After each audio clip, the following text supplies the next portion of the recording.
3h17 du matin, troisième nuit blanche. Allongé dans le noir, vos pensées défilent en boucle. Vous vous dites, cette présentation va être un désastre. Ou bien encore mon patron va finir par découvrir que je suis un imposteur, que je ne fais pas bien mon travail. Et vous pouvez vous dire aussi si cette douleur était grave. Impossible d'appuyer sur le bouton pause. Chaque scénario catastrophe s'impose comme une vérité absolue. Et plus vous essayez de chasser ces pensées, plus elles reviennent. Et si au lieu de lutter contre elles, vous les tourniez en ridicule, si ces pensées toxiques perdaient instantanément de leur pouvoir en devenant des personnages absurdes que votre esprit ne pourrait plus prendre au sérieux. Cette vidéo est la 4e d'une série de 7 techniques puissantes contre les ruminations mentales. Et si vous n'avez pas vu les 2 premières, vous pouvez les retrouver via les liens en description. Tous les lundis, une nouvelle vidéo sur le sujet va être publiée sur cette chaîne. Activez la cloche pour ne manquer aucun épisode. Et si vous êtes impatient, j'ai une très bonne nouvelle. J'ai préparé un PDF gratuit qui regroupe les 7 techniques redoutables pour mettre KO vos ruminations. Le lien est aussi dans la description. Mais avant de plonger dans cette méthode qui pourrait complètement changer votre relation à l'anxiété, prenons un moment pour comprendre pourquoi vos pensées anxieuses ont tant d'emprise sur vous. Vous connaissez peut-être cette situation. Les pensées anxieuses qui vous semblent si réelles et si vraies, si importantes, si présentes, que vous ne pouvez pas les ignorer. Elles captent toute votre attention comme si elles méritaient cette place centrale dans votre esprit. Une étude menée par des chercheurs de l'université Queen's au Canada a estimé que nous avons environ 6200 pensées par jour. 6200 pensées par jour, c'est énorme. Et il y a une bonne partie d'entre elles qui sont négatives lorsque l'on souffre d'anxiété. Le vrai problème est que vous prenez trop au sérieux ces pensées. Vous leur donnez trop de crédit. Vous vous identifiez trop à elles. C'est comme si vous étiez une sorte d'acteur qui joue un rôle mais qu'il a oublié qu'il était en train de jouer ce rôle. Vous devenez vos pensées anxieuses au lieu de les observer à distance de vous. Et si je vous disais qu'il existe un moyen étonnamment simple de créer instantanément cette distance, une technique qui utilise votre capacité à transformer le sérieux en ridicule. J'ai nommé la technique du bloc bleu. Ce n'est pas une approche thérapeutique compliquée, c'est simplement une façon ludique et efficace de créer une séparation entre vous et vos pensées anxieuses, en les personnifiant de manière ridicule. Pourquoi cette méthode est si différente ? Eh bien, les approches classiques tentent de combattre l'anxiété, ça la renforce souvent. La méditation demande une pratique régulière, c'est excellent, mais ça prend du temps. La technique du bloc bleu crée une distance immédiate et utilise l'humour comme outil thérapeutique. Vous ne combattez pas l'anxiété, vous la rendez tout simplement ridicule. Vous lui donnez un visage tellement absurde qu'elle perd de son pouvoir.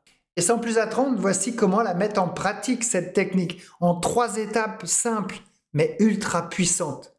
La première étape consiste à donner un nom absurde à votre pensée anxieuse. Pas un nom normal, mais quelque chose de vraiment ridicule qui va vous faire sourire intérieurement. Par exemple, Gertrude, la méduse anxieuse. Bernard, le pingouin catastrophiste. Josiane, la reine du drame.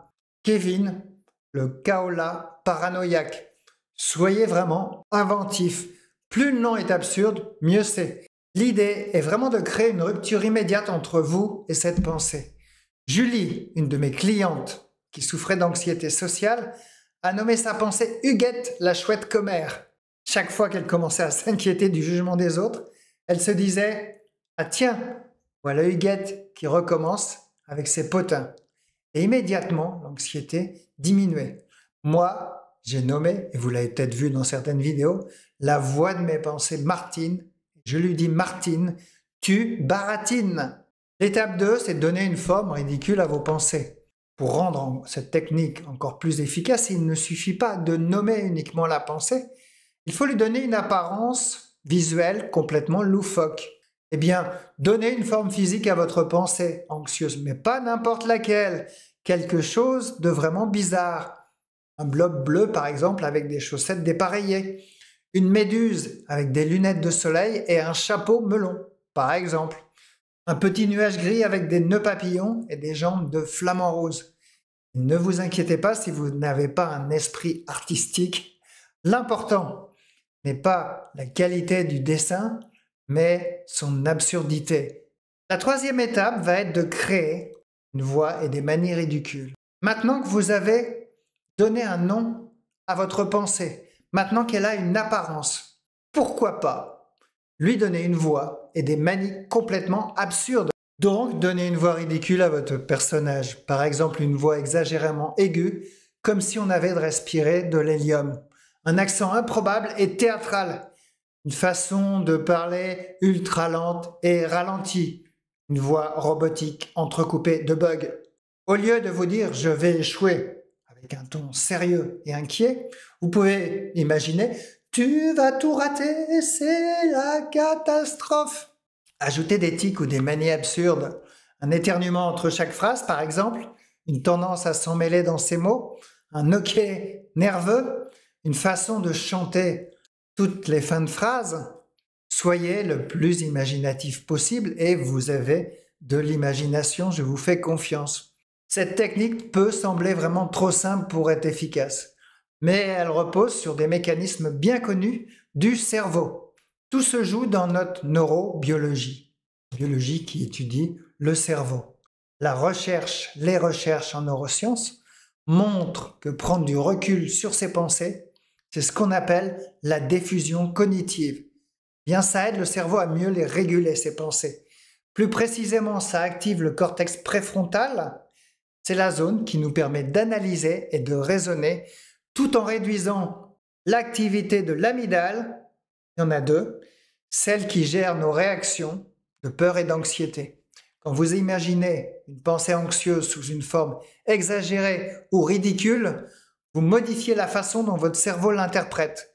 C'est ce qu'on appelle une recatégorisation émotionnelle. Au lieu de voir cette pensée comme une menace, votre cerveau la range dans une catégorie moins stressante. Résultat final, moins d'anxiété et plus de contrôle sur vos émotions. Vous prenez quelque chose qui était classé comme menace et vous la reclassez comme absurde. Ce changement, ce simple changement de catégorie, modifie aussi, cerise sur le gâteau, complètement votre réaction physiologique.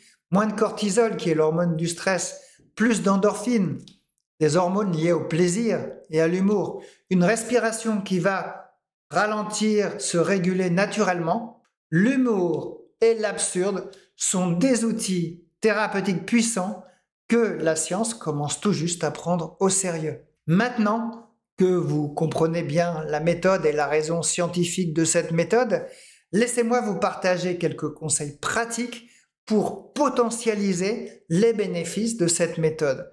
Pour tirer le meilleur parti de cette technique, commencez petit. Choisissez d'abord une pensée anxieuse modérée, pas votre plus grande peur. Dessinez votre personnage, même un croquis rapide, vous n'êtes pas un artiste, ça rend l'exercice beaucoup plus concret. Parlez-lui à haute voix.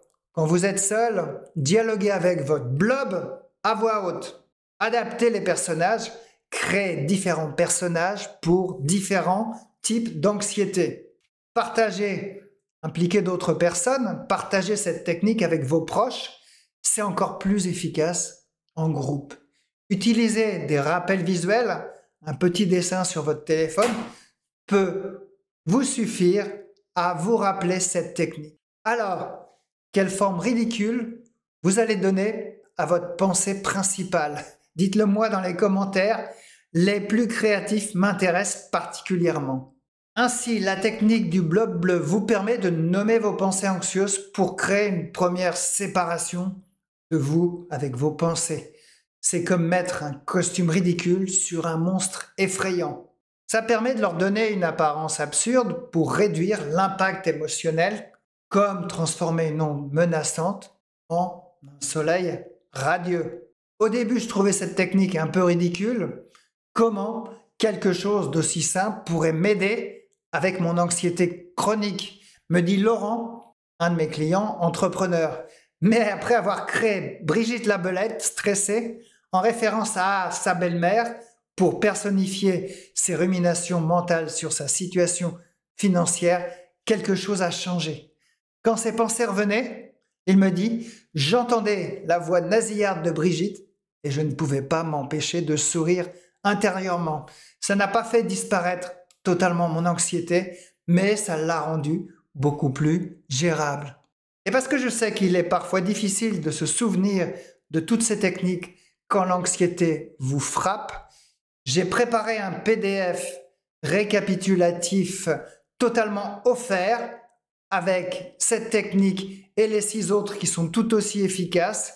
Le lien est en description. Accédez tout de suite à ce PDF et commencez à transformer vos monstres anxieux en personnages de comédie dès aujourd'hui. Si cette vidéo vous a été utile, n'hésitez pas à la partager avec quelqu'un qui pourra en avoir besoin. Laissez-moi savoir dans les commentaires quel nom absurde vous avez donné à votre pensée anxieuse préférée. Et on se retrouve la semaine prochaine pour la 5e technique de cette série. Activez la cloche pour ne pas la manquer. À bientôt.